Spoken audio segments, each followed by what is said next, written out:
국내 코로나 바이러스 확진자가 70여 명으로 늘어났습니다. 해외여행 전력이 없는 환자까지 발생하면서 지역 감염 우려가 현실화되고 있습니다. 일각에서는 이제부터 시작이라는 우려 섞인 목소리까지 나오고 있습니다. 상황이 매우 심각합니다. 물론 본격적 발병 이후 지금까지 우리 정부가 실시해온 검역 및 방역 체계는 크게 나쁘지 않았습니다. 중국에서 수만 명이 전염되고 수천 명이 사망하는데도 우리의 피해가 적은 것은 질병관리본부를 비롯한 관계부처 그리고 현장에서 노력해온 지방정부의 적극적인 대응 덕분입니다. 그러나 아쉬운 부분이 더 많습니다. 좀 더 빨리 입국을 제한했다면, 여행객 검역을 더욱 강화했다면, 검역과 방역을 더 철저히 했다면 좋았을 것입니다.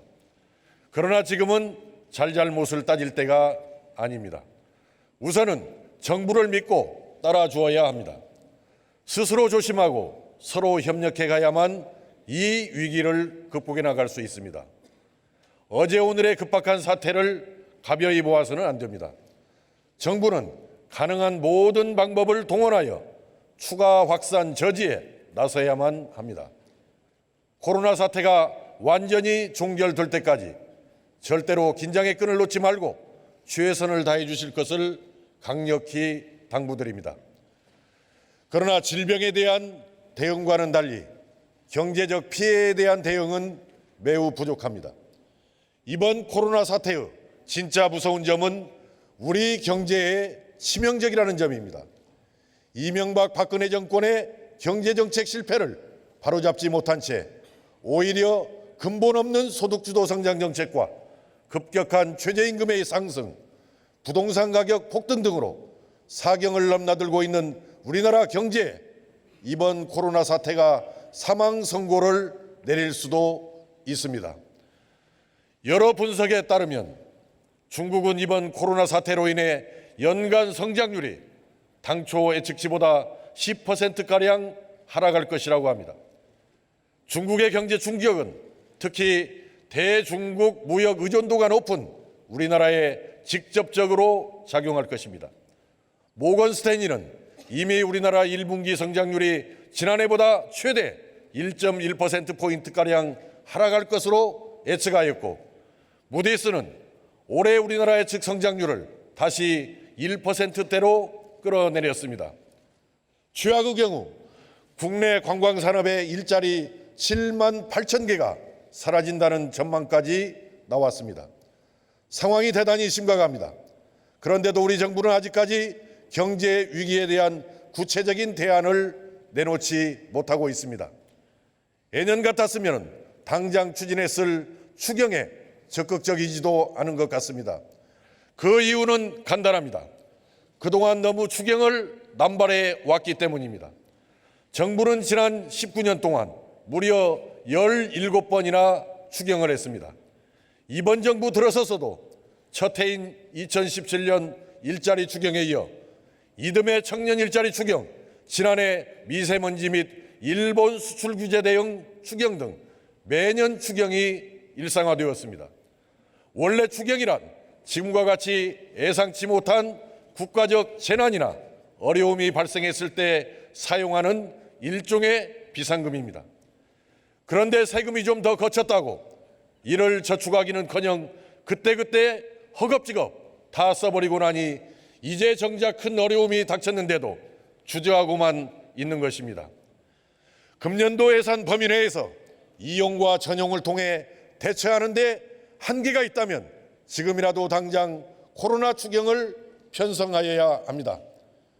최저임금에 얻어맞고 코로나에 무너져버린 자영업자와 소상공인들에게 직접적이고 실효성 있는 지원을 강력하게 요청합니다. 존경하는 국민 여러분, 지금 우리는 국정 전반에 걸쳐 매우 어려운 상황에 놓여 있습니다. 그나마 잘 풀려가는 듯했던 남북 관계는 다시 교착 상태에 빠졌습니다. 북한을 따뜻이 품어주자는 이 정부의 기본적 스탠스는 옳았습니다. 그러나 북한과 미국 사이의 갈등을 설득하고 조정하고 중재하기 위한 외교 역량에서는 그 한계를 여실히 드러냈습니다. 정치개혁과 발전을 위해서는 분권형 개헌과 민심 그대로 선거제 개혁이 필수 조건이었으나 대통령을 비롯한 정부 여당의 소극적인 태도와 미래통합당의 전신인 자유한국당의 격렬한 반대로 인해 개헌은 결국 무산되었고 선거제 또한 호랑이를 그리려다 겨우 새끼 고양이를 그리는데 그치고 말았습니다.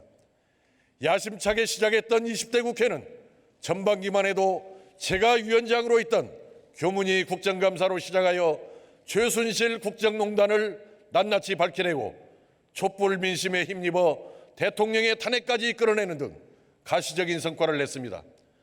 그러나 후반기로 들어서면서부터 거대 기득권 양당의 정쟁 속에서 공전에 공전을 거듭한 최악의 국회로 전락하고 말았습니다. 국회도 문호등 모임금을 적용하라, 제발 그만 싸우고 일 좀 하라는 국민의 명령이 더욱 거세지고 있습니다. 검찰개혁의 경우도 아쉽기는 마찬가지입니다. 무소불위였던 검찰의 권한을 분산시키고 견제하는 장치를 만든 것은 잘한 일입니다. 그러나 이를 빌미삼아 청와대 수사검사들을 대거 좌천시킨 것은 검찰의 독립성과 중립성을 오히려 해치고 있는 모양새입니다. 대통령께서는 윤석열 총장에게 살아있는 권력에도 엄정해야 한다고 직접 당부하셨습니다. 그런데 정작 그 당부는 온데간데 없이 법무부와 검찰 간 다툼만 지속되며 눈살을 찌푸리게 하고 있습니다. 경제는 더 말할 것도 없이 최악입니다. 이명박 정권 3.3%, 박근혜 정권 3.0%의 성장률을 기록하며 지속적으로 침체되어 온 우리 경제는 문재인 정부 첫 해인 2017년 3.2%로 제법 잘 시작하는 듯 했지만은 이듬해 2.7%로 추락하고 결국 지난해인 2019년도에는 2.0%라는 최악의 성적표를 받았습니다. 일각에서는 경제는 이미 포기했다라는 말이 나올 정도입니다. 명백한 경제정책의 실패입니다. 이명박 박근혜 정부의 잘못된 경제정책을 이름만 바꿔 그대로 답습하고 오히려 거기에 소득주도 성장이라는 경제 원리에 어긋난 잘못된 경제정책을 무리하게 추진했기 때문입니다. 이제 더 이상 방관해서는 안 됩니다.